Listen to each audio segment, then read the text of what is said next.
Om.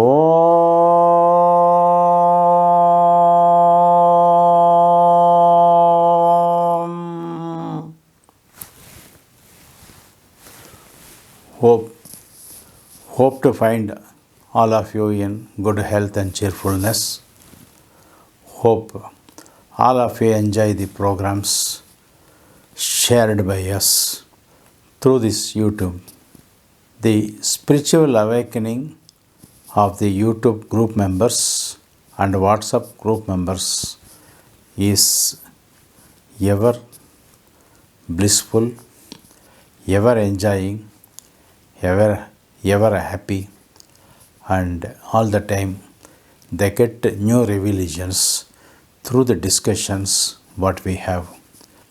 Today we are going to discuss about a sacred stone, how it becomes so sacred, what is its importance, where it can be found. All such details we will see, and also we will surely meditate upon the sacred stone itself.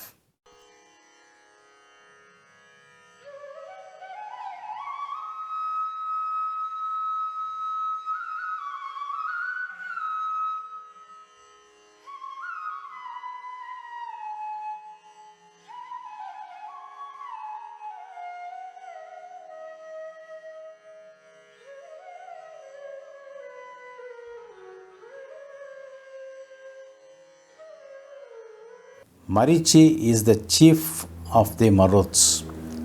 Maruts in fact means the shining light, the eternal light which is shining. Sage Marichi is the son of Brahmadeva. He is the Manasaputra of Brahmadeva. Marichi comes out from the eyes of Brahmadeva. In fact, the name Marichi means it is ray of light, ray of eternal light. That is the light from the moon, the light from the sun, the eternal light from the Surya Bhagavan. Marichi is respected and revered as one of the Saptarishis. Marichi is also one of the 10 Prajapatis, that is the rulers of the common people. In Mahabharata, Sri Krishna Paramatma says that of the Adityas, I am Vishnu. Of the lights, I am radiant sun. Of the Maruts, I am Marichi. And among the stars, I am the moon. So, Marichi assumes so much importance. He is none other than Mahavishnu himself, or in the form of Sri Krishna himself. In this space, there are 50 kinds of or 50 varieties of winds.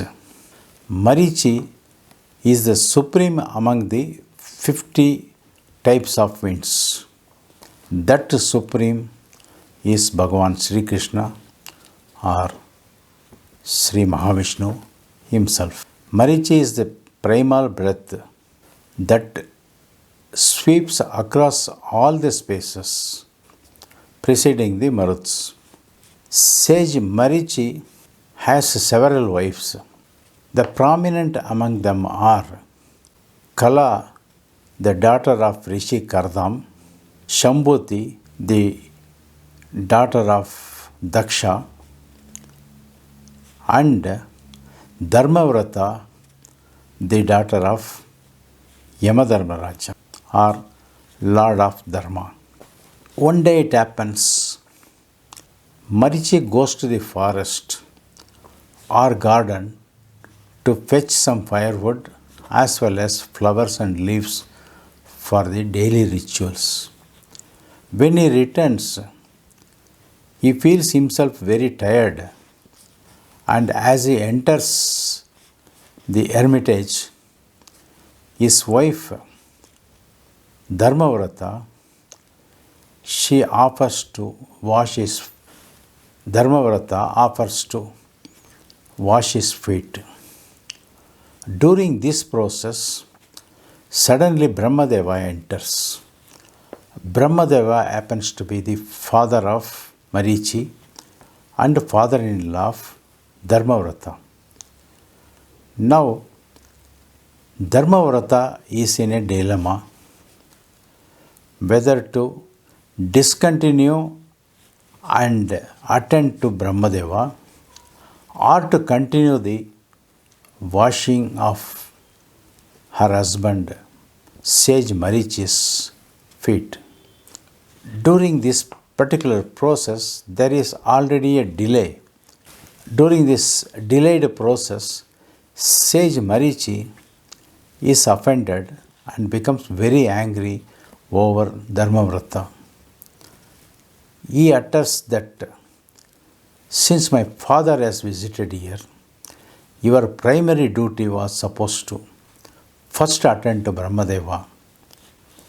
Whereas Dharmavrata says, I might have made a mistake because for me, husband and the pati is everything. Not listening to any of her words or the advice of Marichi's father Brahmadeva himself, Marichi curses his wife Dharmavrata to become a stone. As a result of this curse, Dharmavrata also is upset and she pleads innocence before her husband, sage Marichi, and Brahmadeva himself.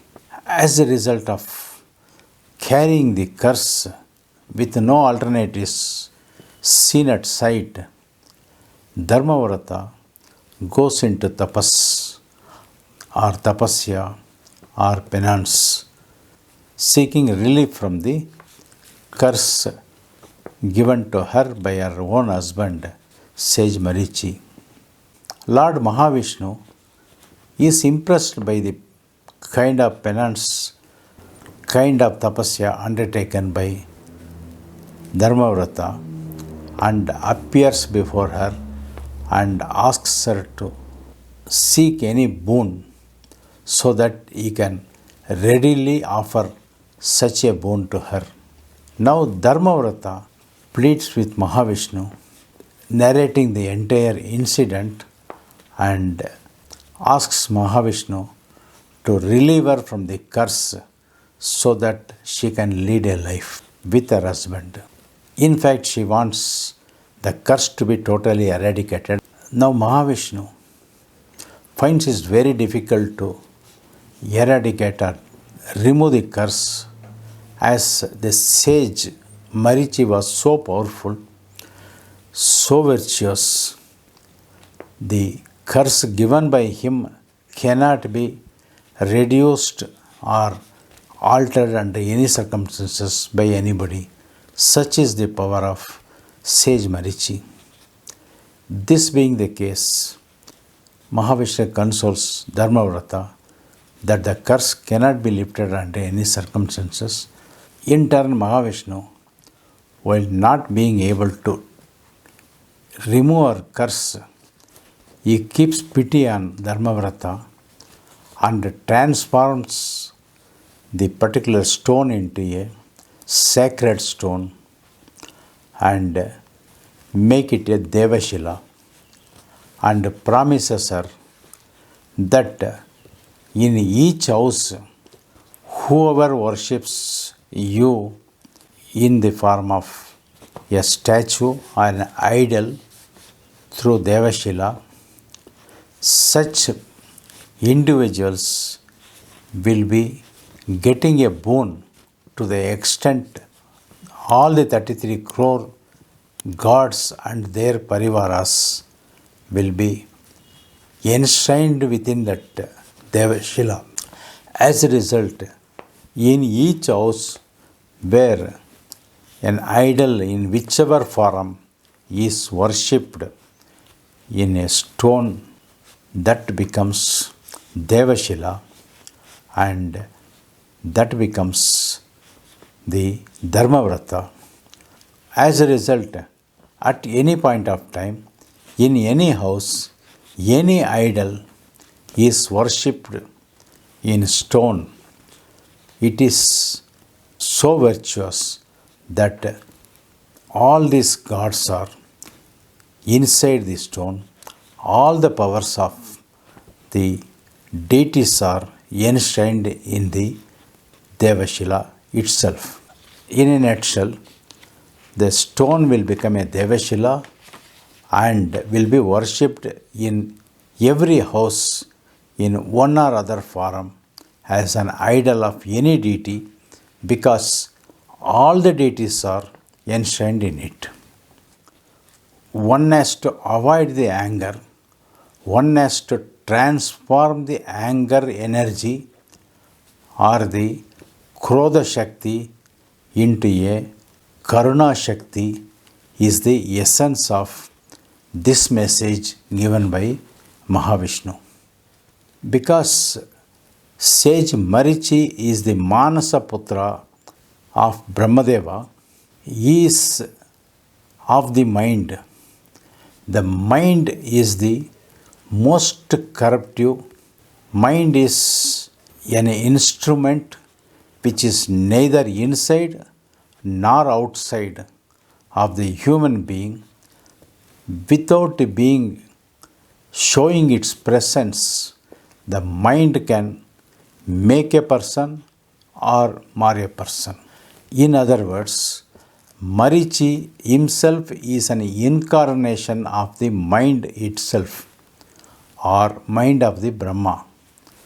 Thus, sage Marichi has 6 sons.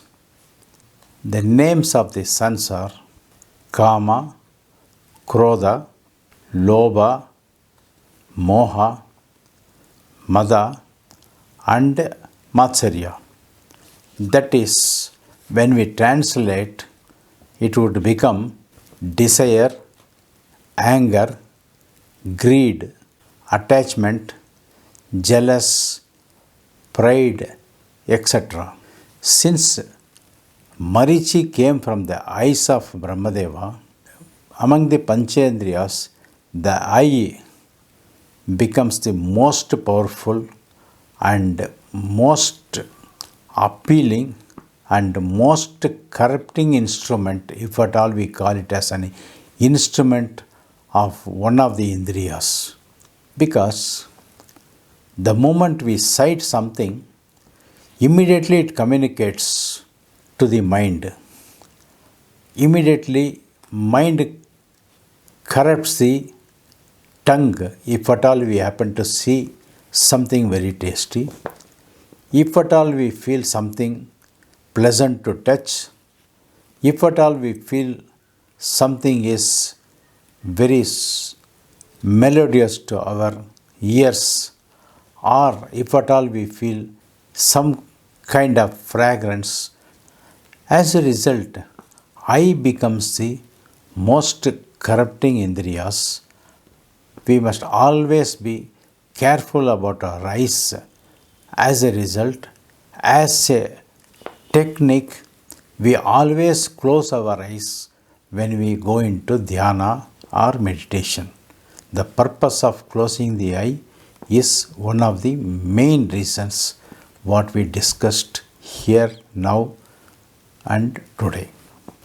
Purification of mind from all these 6 enemies which we discussed just now will give us a sacred route for us to take a journey and reach the abode of Almighty in our spiritual path. Today, we will meditate upon sage Marichi, his consort and wife Dharmavrata. We will surely meditate upon the sacred stone itself and the curse, the power of mind, the power of cruel mind which goes away from compassion, and let us understand how best we can tune our own mind from the cruelty to the compassion. Today we will concentrate on all these aspects in our Samyama and experience and explore where we go, where we touch, what we are guided, what we imbibe from such our own experience. Let us discuss in another video and another response to today's Samyama. Om Sadguru Babaji Namaha. Om Sadguru Babaji Namaha. Om Sadguru Babaji Namaha.